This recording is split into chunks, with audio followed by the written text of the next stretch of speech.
अब ये बहुत बड़ा प्रश्न हमारे सामने आता है। मोदी जी जैसे ही हम लोग चर्चा करते हैं, मोदी जी बीच में आते हैं, हिंदुत्व की बात करते हैं, मोदी जी सहज भाव से बीच में आ जाते हैं। आप ही लेके आए हैं। मैंने भी अपने वक्तव्य में उनका जिक्र किया था, क्योंकि इर्द गिर्द राजनीति वहीं घूम रही है। मुझे लगता है कि अगर हम पिछले 10 साल देखें, 2014 से पहले का समय देखें और 2021-22 आया चाहता है देखें, तो समाज में क्या क्या हुआ है। आपने मेरे वक्तव्यों को शायद ध्यान से सुना नहीं। मैं ये चाहता हूं कि कुछ तो अच्छा किया होगा, हम उसको देखें। अब दूसरी बात, ऊपर कहा गया कि रोजगार बेरोजगारी सब, कौन उसको दूर कर सकता है? मुझे एक नाम बता दीजिए, मैं आपको 10 नाम देता हूं। क्या ममता? क्या अखिलेश? क्या मायावती? क्या लालू यादव? क्या मुलायम? क्या कांग्रेस का कोई भी नेता? क्या दक्षिण में एआईडीएमके, अन्ना डीएमके? कौन कर सकता है ये? बीजू जनता दल? क्या इसको नीतीश दूर कर सकते हैं? कौन कर सकता है? या कश्मीर का कोई भी नेता इसको दूर कर सकता है, जिनके पास 20-25 साल सत्ता रही? सोचने की बात है बड़ी गहराई से, कि अगर मैं मोदी के खिलाफ, अगर मैं चलिए मोदी, कल को मैं, हम कहते हैं हमने मोदी को हटा दिया, अब कौन? सोच के देखो। बहुत, मैंने एक एक व्यक्ति को सामने रख करके सोचा है इस चीज को। ये नहीं कि हम अंधभक्त हैं, मोदी भक्त हो गए ना। मोदी ने कम से कम कुछ ना किया हो, मैं कहता हूं उसने कुछ नहीं करा। उसने हमको उल्लू बनाया। वो अडानी का, फलाने का, ढिमकाने का सब कुछ है, एग्रीड, पूरी तरह सहमत हूं। लेकिन एक काम तो उसने किया है भाई साहब, जो कोई नहीं कर पाया पिछले 60-65 सालों में। जबकि मैं खुद राजनीति से परे रहता था, नहीं था, लेकिन जो मैंने समाज में उसने एक राष्ट्रभक्ति, देशभक्ति की भावना, चाहे जिस भी तरीके से, मैं नहीं जानता, वो तो पैदा की है भाई, इसमें तो कोई दो राय नहीं है। अब सोच के देखिए कि क्या आप 2014 से पहले इस प्रकार सोचा करते थे जैसा कि आप आज सोच रहे हैं, या आज यहां पर आप लिख के भेज रहे हैं? क्या ये धारणा पहले थी आपकी? हम जहां देखते थे, जो भी सरकार हुआ करती थी हमारे सामने था।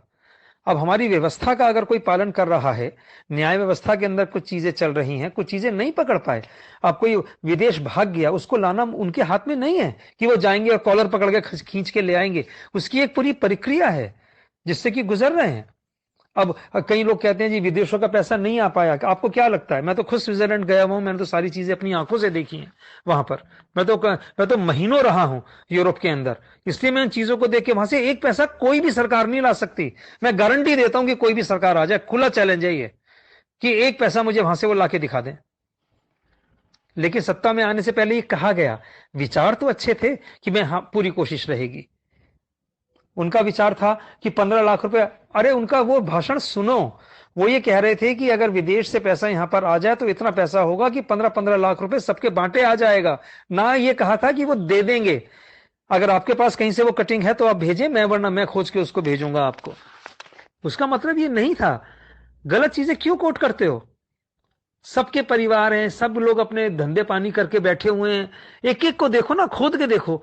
मैं तो सिर्फ एक प्रश्न आपसे पूछता हूं, मोदी के बाद अगर आज चुनाव हो जाते हैं, कौन जिसको आप कह सकेंगे भैया ये हमारी बेरोजगारी 1 साल में हमें नौकरी दे देगा, हमारा टैक्स हटा देगा?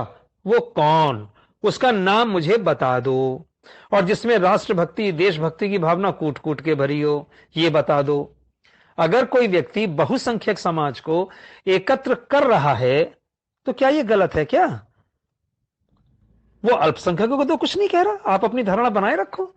जो काम पुराने गलत हुए हैं उनको अगर ठीक किया जा रहा है तो आपत्ति क्यों है समाज में? मैं तो हैरान हूं कि गद्दार हमारे बीच में छिपे हुए हैं। कल को अगर चाइना पाकिस्तान आक्रमण कर दे ये लोग, तो एयरपोर्ट पे जाके स्वागत करने खड़े हो जाएंगे उनका। पता, ऐसे लोग हैं। और आज समझ में आ रहा है कि पहले जो हमारे पर आक्रमण हुए होंगे तो आप जैसे लोगों ने उनको समर्थन दिया होगा। आप ये सोचिए कि वो जो यहां आके टिक गए, कोई उनका विरोध, अरे आ जाओ यार, आ जाओ, बहुत अच्छा, हम तो बिल्कुल समदर्शी भाव है, नहीं नहीं आप भी अपने आ जाओ। अब वो समाज नहीं है मित्रों। ये मत सोचो, अगर आप जो हो उसको पहचानो, जानो। उस काल में मत जाओ जब कुतुबुद्दीन ऐबक यहां पर आए थे, और खिलजी आए थे, और गौरी आए थे, गजनवी आए थे। तो आप जैसे ही लोग बीच में रहे होंगे जिन्होंने कहा होगा आ जाओ, स्वागत है आपका। आप तो तैयार बैठे हैं स्वागत करने के लिए कि कल को चाइना आक्रमण करे, आजा भैया आजा, ले जा ले जा, तो हमारा ये पूर्वोत्तर भारत ले जा। ये भावनाएं आपकी परिलक्षित हो रही हैं। मैं तो हैरान हूं, मतलब ये पढ़ के सोच के कि ये पढ़ा लिखा समाज ऐसी बातें कर रहा है ऊपर। हम में, कम से कम भारतीयों में, चाहे वो किसी भी कास्ट के हों, मैं किसी का विरोध नहीं कर रहा यहां पर, लेकिन एकता तो चाहिए, और वो स्थापित कर रहे हैं। आज तक कभी हमको ये एहसास ही नहीं हुआ था कि ये चीजें, हम तो हमेशा ये मुल्ला मुलायम सुनते थे कि ये चीजें होती हैं, इनके मदरसे चल रहे हैं, इनके फलाना चल रहा है, ढिमकाना चल रहा है, हम तो हमेशा ये चीजें सुना करते थे। पहली बार हमने ये देखा कि आरती इतने भव्य स्तर पे हो रही है। हमने तो कभी कोई डर के मारे, हम कभी हरिद्वार जाते थे, चुपचाप जाके पानी में आ जाते थे डुबकी लगा करके, या कहीं और गए, अपने आ गए। आज उसको दुनिया देख रही है, वैभव को, भारत के वैभव को, जो अभी का नहीं है, प्राचीन है, उसको बस उकेरा गया है, उसको तराशा गया है। पत्थर में वो चीज छिप गई, जैसे पत्थर में प्रतिमा निकल आती है बाहर, उस प्रकार से वो चीजें आई हैं। और ये तो सत्य है ना कि मंदिर तोड़ के मस्जिदें बनाई गई। इसको आप बदल दोगे क्या अपने तर्कों से? और इसको अगर ठीक करने का प्रयास बहुसंख्यक समाज के लिए किया जा रहा है तो क्या बुरा है? क्या ये चीज आप दूसरी जगह कर सकते हैं? जरा करके तो दिखाओ, बोल के तो दिखाओ ना। इतना लिखोगे इतनी देर में अंदर हो जाओगे। चाइना के अंदर वो सबसे बड़ा वहां का व्यापारी है, मस्क या कुछ और नाम है, मैं नाम भूल रहा हूं उसका, जो एक बहुत बड़ी चेन वहां पर चलाता है, एक लाइन बोलने पे आज तक उसका पता नहीं है कि वो है कहां। तो ये सारी चीजें, हमारे भारत के अंदर ये स्वतंत्रता है कि हम किसी को कुछ भी कह सकते हैं यहां। ये बड़ी विचित्र बात है, और इसका ये लाभ उठाया जा रहा है। इस बारे में थोड़ा विचार करें। मेरा प्रश्न अपना मैं फिर दोहराता हूं, मोदी के बाद ऐसा कौन, विपक्ष में, मैं फिर कह रहा हूं आपसे, विपक्ष में ऐसा कौन सा व्यक्ति आप देखते हैं? मैंने 10 नाम आपको दिए हैं, उनमें से कौन नेता? क्या शरद पवार बनेगा? क्या ममता दी बनेंगी? बन जाएंगी, लेकिन वो क्या करेगी ये सोचो ना। वो करेंगे, उसने क्या अपने बांग्लादेश, पश्चिम बंगाल के अंदर बेरोजगारी मिटा दी क्या? वहां पर सारे खुशहाल, जाके देखो, पता लगेगा कलकत्ता की क्या हालत है और उसके आसपास के इलाकों की। बीजू पटनायक ने उड़ीसा के अंदर मिटा दी क्या? अन्ना डीएमके ने कर दिया क्या? एआईडीएमके ने कर दिया क्या? कौन पूरी बेरोजगार? अरे भैया, नहीं दी जा सकती। 130 करोड़ जनसंख्या है। जो मेरा आकलन है, अगले 25 साल तक लोगों को नौकरियां जो हैं वो 100% नौकरियों की, हम लोग 5% ही नौकरी दे पाए, 2% ही दे पाए, वही बहुत है। हम लोग जनरेट करें जो मोदी जी कर रहे हैं। तुम अडानी को गाली तो देते हो, अंबानी को गाली तो देते हो, तुम्हें पता है कितने लाखों लोग उनके यहां काम कर रहे हैं? अरे भैया, ऐसे लोगों की तो पूजा की जानी चाहिए। इन लोगों ने हमको एम्प्लॉयमेंट दे रखा है, काम दे रखा है। अगर ये लोग नहीं होंगे तो काम कौन देगा? कौन नौकरियां और एम्प्लॉयमेंट जनरेट कैसे होंगी?